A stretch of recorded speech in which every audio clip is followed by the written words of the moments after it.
Douglas, can I say what a pleasure it is to welcome you to Clarence House? You've always got your first reading memories, even if you were very young. Can you remember what books you read to start off with? Actually, it's given me a lifelong passion for this author, but it was the works of Thomas Hardy.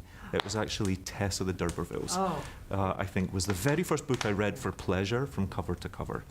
And in fact, Tess is an inspiration for Shuggie Bain, because I think very much about all the forces that affected Tess in the 1890s, and then in the 1980s, Agnes is still, really affected by the men in her life. What actually gave you the inspiration to sit down and write Shuggie? When I was writing the book, I didn't tell anyone I was trying to write it because I wanted it to be an incredibly personal project.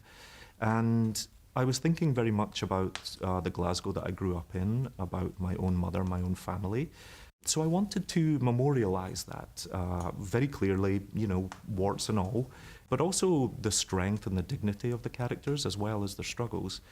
Oftentimes mother stories and young queer men in very masculine places are often invisible. And so Shuggie for me became a very personal document in that way, to say we were always here, we're also on this landscape. It must have been a cathartic moment when the book was actually, there it was, you'd literally given birth to it. That's right. And taking very personal experiences and turning them into a work of fiction forced me to have empathy for these characters, and to not think about really what it was like from one boy's experience, but to think about why mothers might feel that lack of hope, or why the men might act as they were. And that's the power of writing fiction, I think. You have to, if you don't agree with what your characters do, you have to at least deeply understand why they would do it.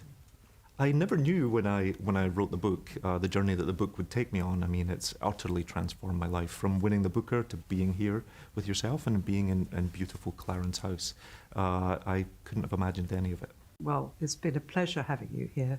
I think before we sign off here, I think you'll agree we wish all the Booker nominees the very best of luck. We do.